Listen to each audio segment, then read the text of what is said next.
If your brand belongs in the heart of the yachting world, this is where it happens. Yachting International Radio reaches over 1 million yachting professionals and enthusiasts every month, with 77 million impressions, 220,000 social followers, and 74,000 podcast subscribers. Our hosts are insiders, crew, captains, CEOs, trusted voices shaping the industry. This is targeted, high-impact advertising in a luxury niche. Visit yachtinginternationalradio.com/advertise. Your audience is already listening. Top of the morning, afternoon, or evening, folks. It's Captain Liam here. Got the pleasure of Maxine from the Superyacht Sisters. How are you, Maxine? I'm really good, thank you. Thank you for having me. A pleasure. I just read both of your About Me stories, yourself and your sister Alex, correct? Yes, yeah, Alex. Yeah, what a journey. And I really like that About Me idea. It really gives people background into your story. Well, yeah, I think we all have different stories of how we got into yachting, or, you know, some people work on lots of different boats, like my sister has. I was just with one family. So even though you can be in the same industry, you can have very different experiences. So it was just to try and...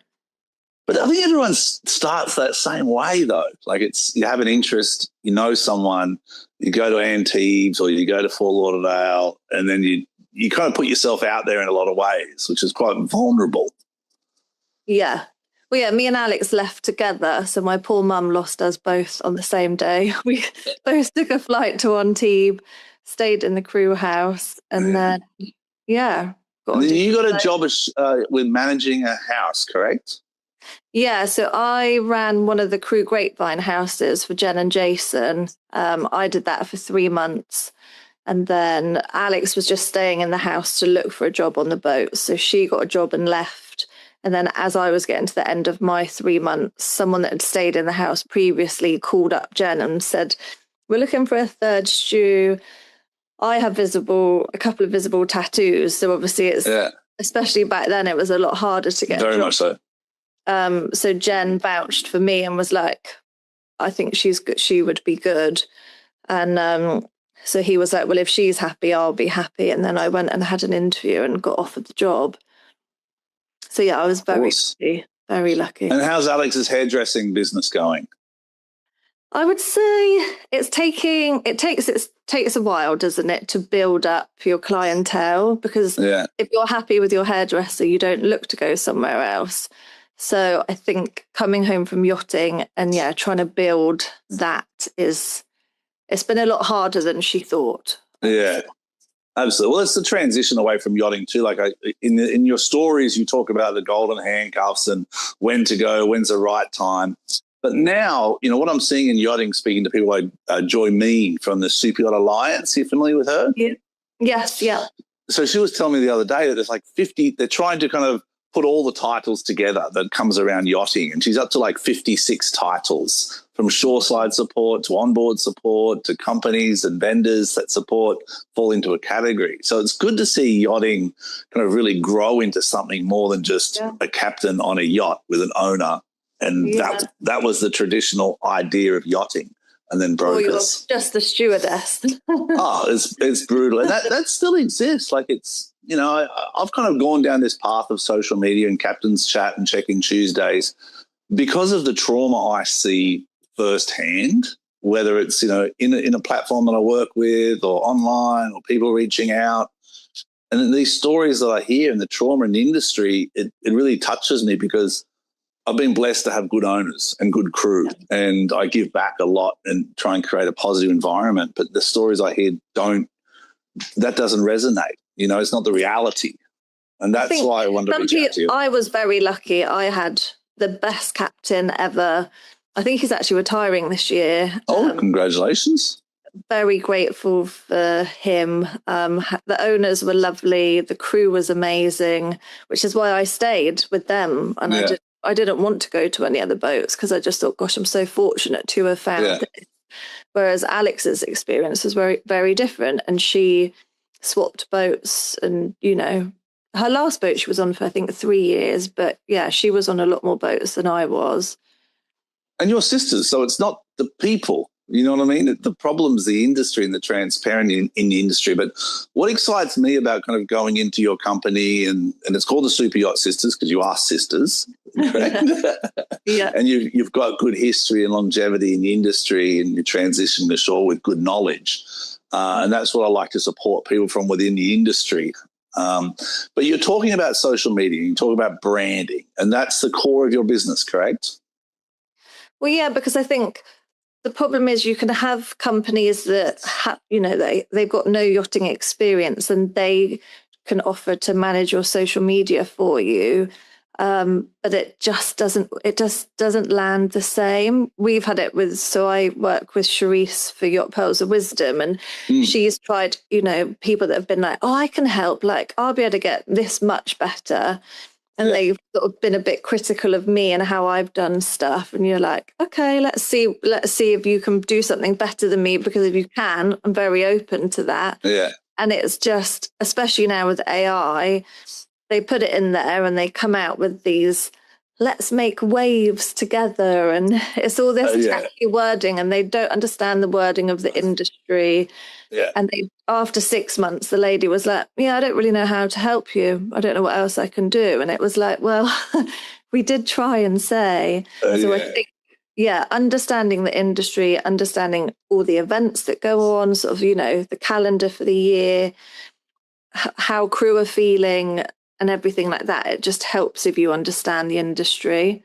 Absolutely. But on an offset, and I've been down these rabbit holes, trust me, I'm very fortunate in the way that I admit I'm not good with technology. And that's why what has suited my style is not the editing and the AI and the fancy things. It's just talking to people and getting the crew stories. And like there's one thing I do is, what are you up to today, to a crew member? And, we talk and make sure they're comfortable. And when they give me what are they up to today, whether it's cooking or fixing an engine or doing laundry, it's a good interaction back and forth, and it gets good traction. But what I see so much and what I hear is, we all remember the loon incident, and that showed that there was a problem behind the scenes. So therefore, what advice do you have is probably a good place to start for people looking at this industry thinking that social media is a future for them to get a job and grow? Well, if they're looking to get a job in yachting, should they use personal branding as a tool for them to promote themselves in the industry, or they should do more traditional paths, which is just support the platform they're on? I think personal branding is really important these days, especially in the world of AI and everything being perfect. I think people actually want to see, like you say, with your success, it's because people will feel like they know you. They know what you look like. They know what you sound like, how you talk, how you interact with people. And actually, that's what people want to see these days. They don't want the perfect picture and the perfect writing, because it's not authentic and it's not real, is it? So, but some people find it hard to be on camera. And, some people can make it look so effortless to just chat away and interact with people, whereas some people find that really hard. So there's definitely a skill to it. There is, but what's the goal though? And this is me being transparent. What's the goal of the personal branding? Is it the engagement? Because what I now know is you can get more engagement by drama, or two vessels nearly hitting, or, crew getting seasick. That creates engagement, which creates followers and numbers. How do you advise people away from that kind of drama side of things to maintain their professional boundaries? I think it depends what you're trying to achieve with your social media. So we help businesses. We're not helping sort of crew on board. It's more people that have got businesses in the yachting industry and don't necessarily understand or have the time to be putting posts out, making carousels, making reels, sort of talking about what they're doing.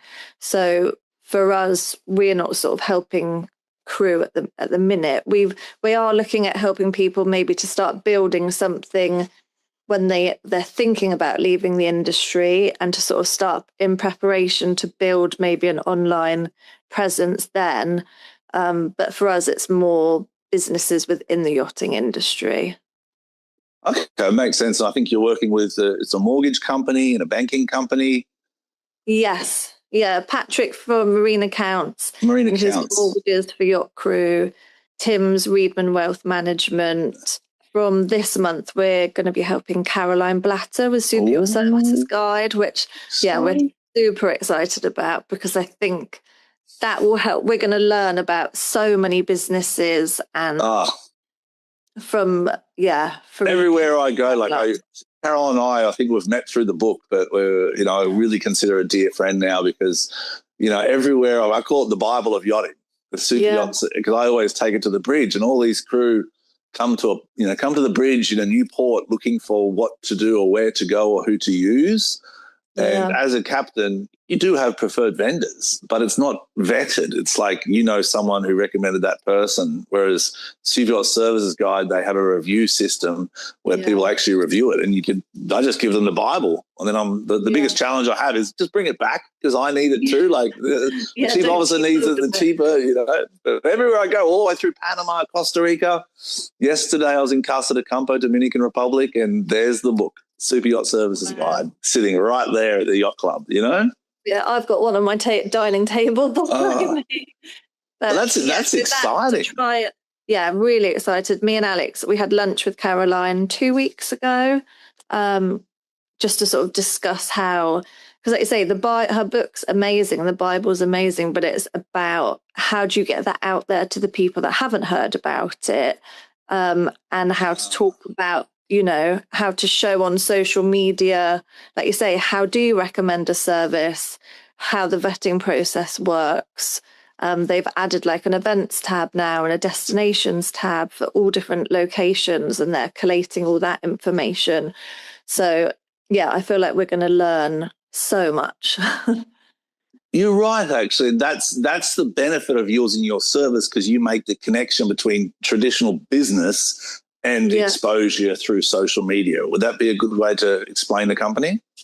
Yeah. And like with Caroline, we know where the majority of boats will be at this time of year, or when the shows are, or when to be talking about specific things or highlighting specific things, which if you don't know the industry, you wouldn't necessarily know about. Or like say, she'll talk about provisioners, or if you're going to this place, make sure you do this before you get there. So it's just having that understanding, which will hopefully benefit everything that we're trying to do. Absolutely. I met Tristan, Caroline's son, in Antigua Charter Show last year because I have a big connection there. So how do you measure success of marketing? Well, hopefully it's if we put a social media post out for her about a certain business. Obviously, when you share the stories, you can link to the website, and hopefully they will then see traction from us putting stuff out that the businesses will then get further reach. Because obviously now on Instagram, you can have translation, so you can have it in different languages, you can add captions. So, her business is global, and English might not be everyone's first language. So if we can sort of open that up as well, we're hoping that will help. So it's the growth of the business, and people in those businesses should be allocating funds to marketing, and social media is a part of that marketing strategy. Yes, yeah. Perfect. And which platforms do you we talk about LinkedIn for professional. Which platforms do you think people, with a business are looking to reach out for you and looking for your advice? Which platforms would you kind of help them work with? So we mainly sort of say Instagram and LinkedIn. There is still, some people do use Facebook, but I would say nowadays it's a lot more Instagram and LinkedIn. And quite often if you're on Instagram, it'll auto share to Facebook anyway. And also it depends on the business. It depends what your market is and who you're trying to reach. Because obviously some stuff of Caroline's will be great on Instagram, like her Wellbeing Wednesday that she does. That's amazing. Yeah.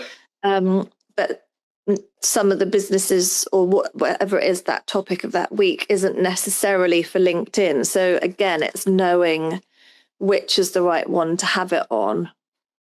Well, I can tell you firsthand, it's unbelievable the amount of different rabbit holes you go down into this world. So I advise people to go and reach out to yourself or Superyacht Sisters to use you as a platform to get stability. For me, I've got no real purpose in a sense, but helping people. So there's no real business behind what I do. So I'm having a good time, and to give back. That's the stage of my career now. It's a give back stage where I want to help junior crew. I want to help people clean beaches. I want to help people learn how to be calm and do things the right way. So, but I don't really have a method of madness. What lots of the Yacht Pearls of Wisdom and the podcast, lots of that is about people telling their story either when they're in the industry or after they've left. That's Sharice's big aim, is to just try and help. You know, it's a passion project.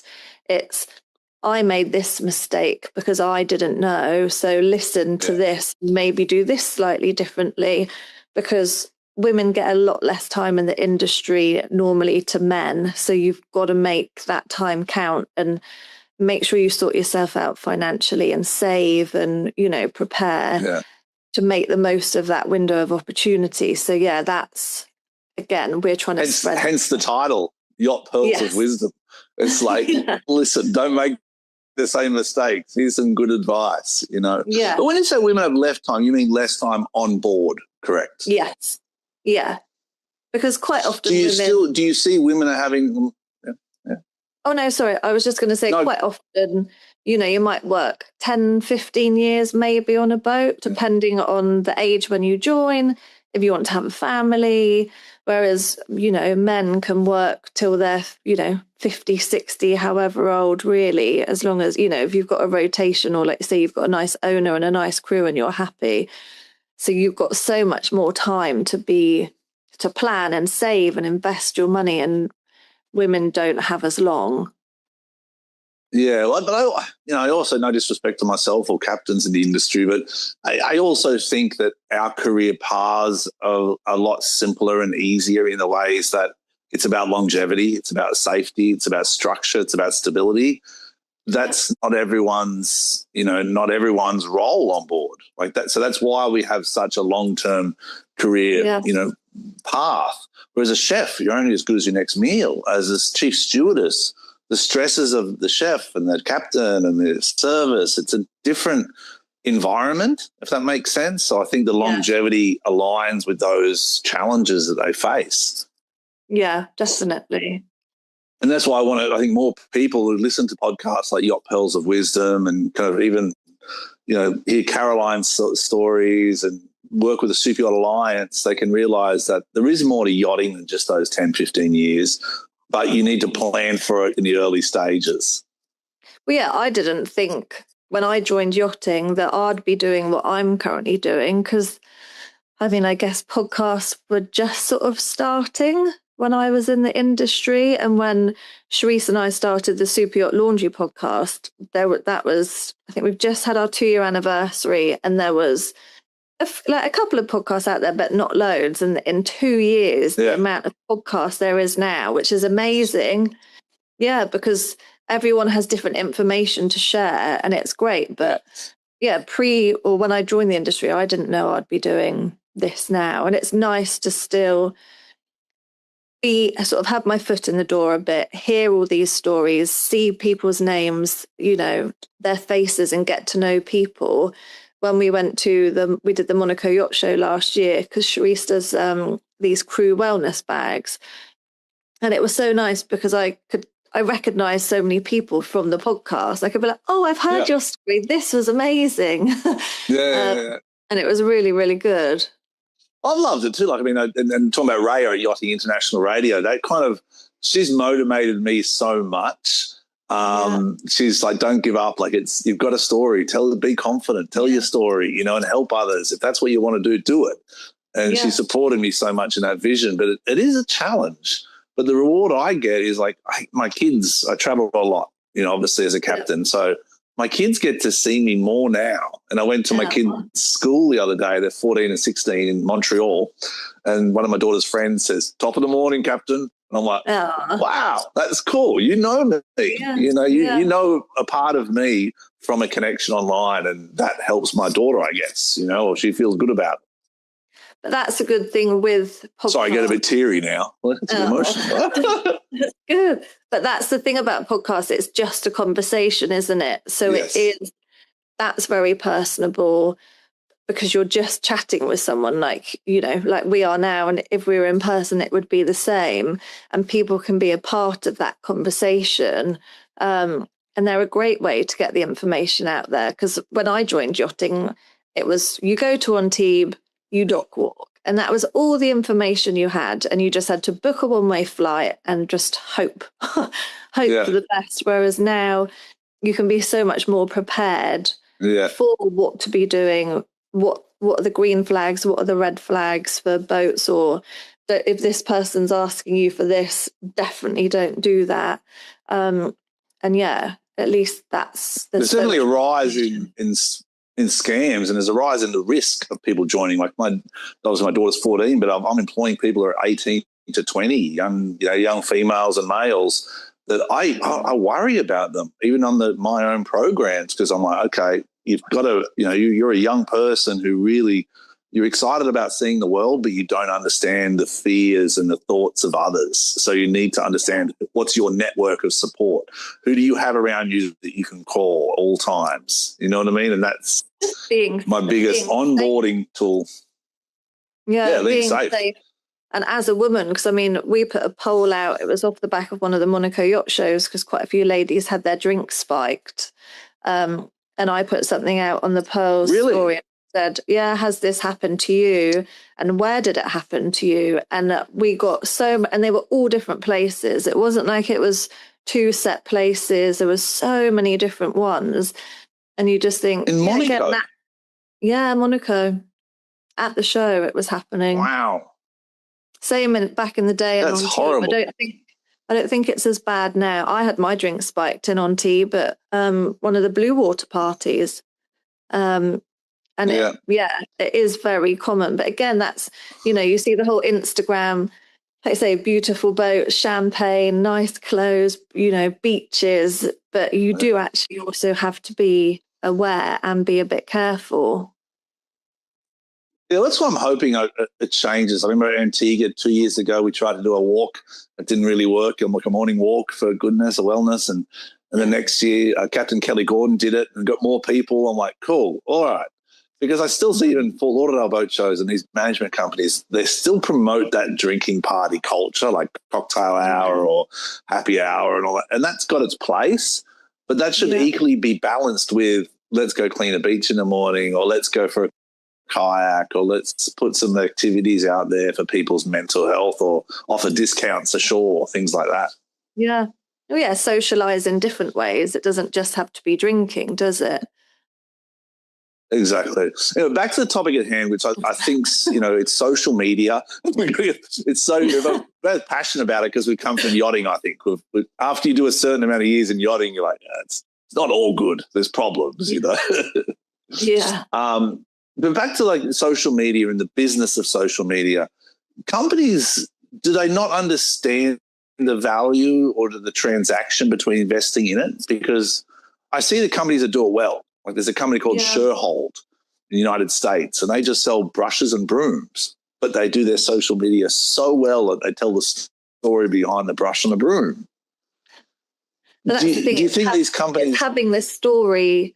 I think lots of people, I would say if you're a business owner, say maybe age 45 plus, the whole social media thing, it wasn't part of their business at the beginning. And some people, they just have no interest in it. They'd much rather be like, I'd rather pay X amount a month to know it's taken care of, so I just don't have to think about it. And I think if you understand how you can use it, and you're, like say, you're good at telling a story, you're good in front of the camera, amazing, but not everybody is. I hate it. If I've had to do a video before, Sharice has asked me to do it, and it's just I'm not a fan. But some people are great in front of the camera, so I think people know they need it, but they're just not always comfortable doing it.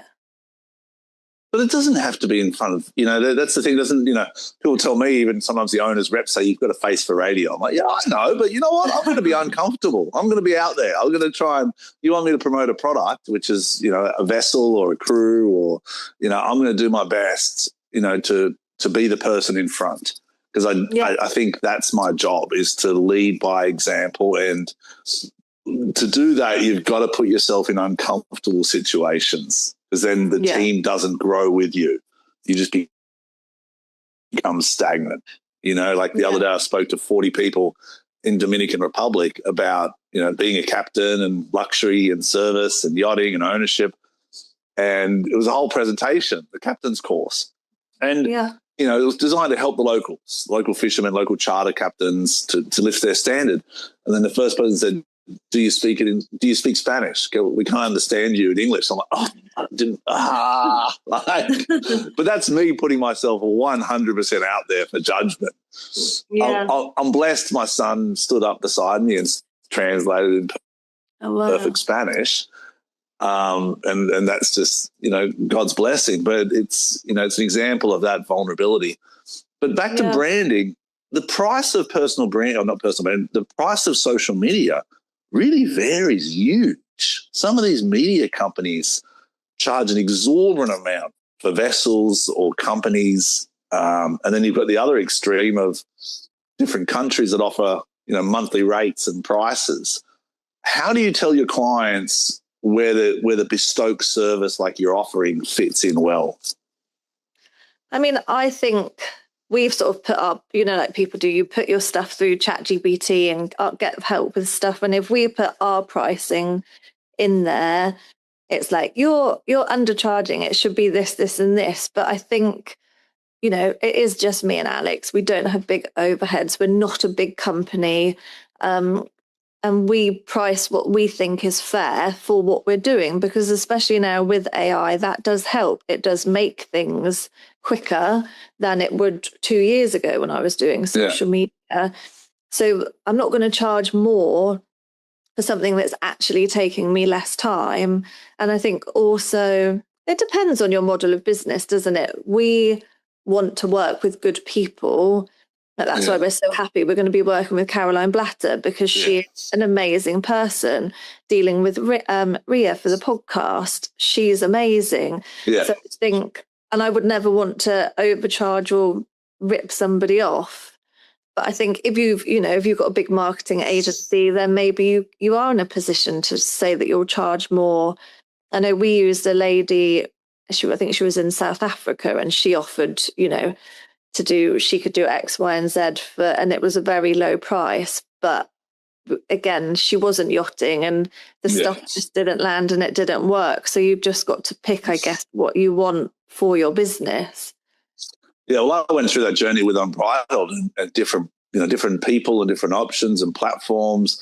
And in the end, I found out that the wording was the key. No one really understood the language that the clients need, the brokers or the clients need to hear. They don't need to see a long story.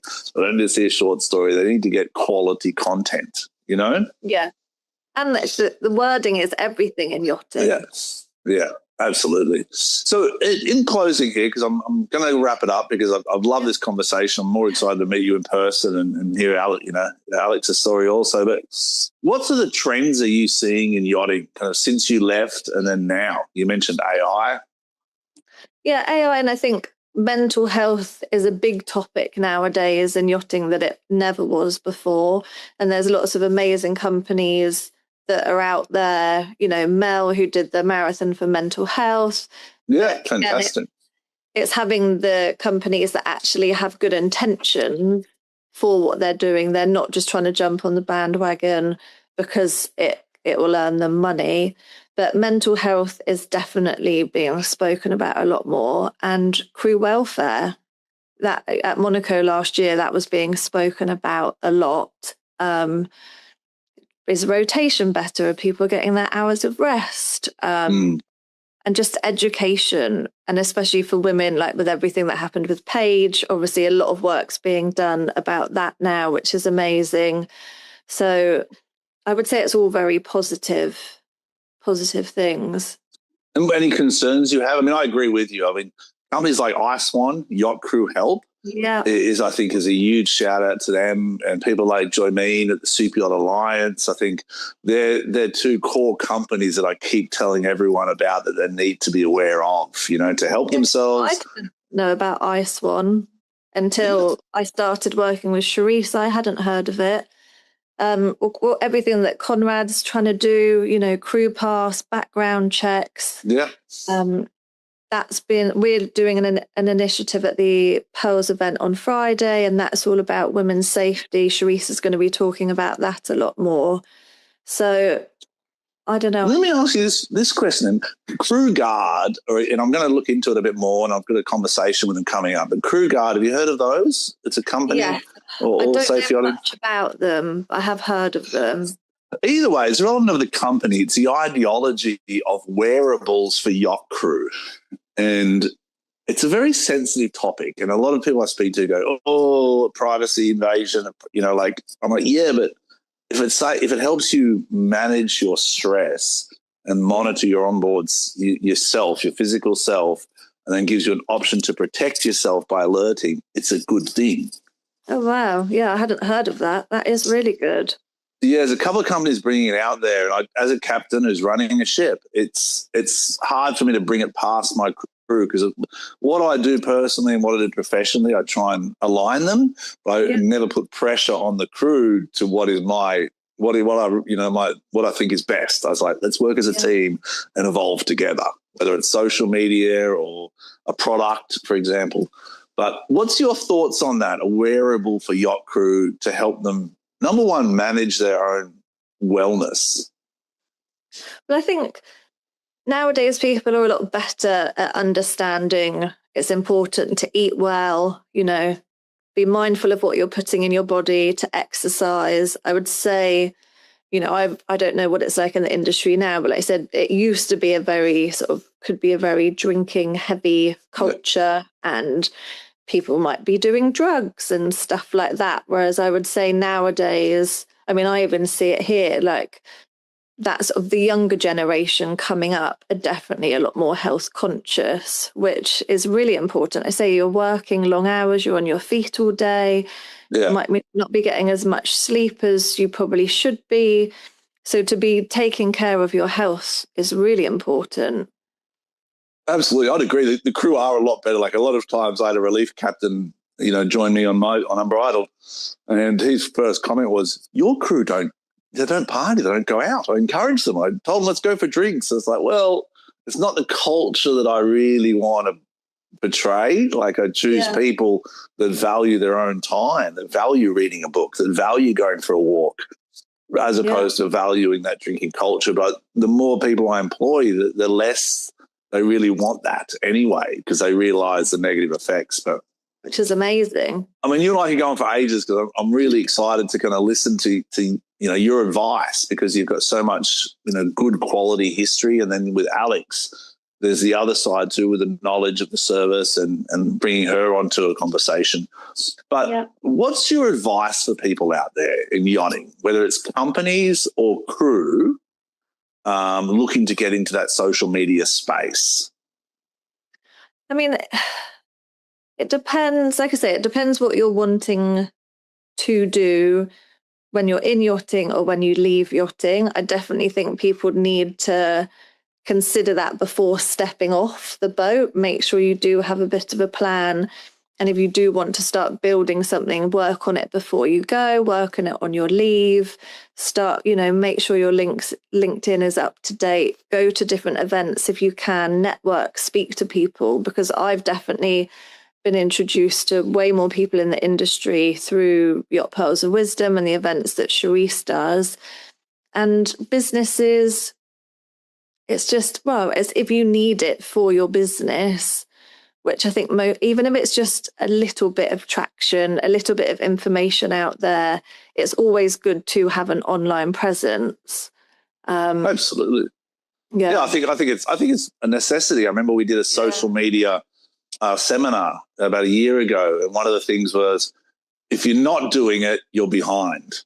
Yeah. You know, you need, it's unfortunate, but you need something, whether you're a hairdresser or a garage or, you know, or a yacht company or a supplier, they're all seeing the need of it. Like a lot of suppliers reach out to me now for different things. And I said, well, I'm not really an influencer. I don't know what to do with a bucket and soap. I can't sell anything.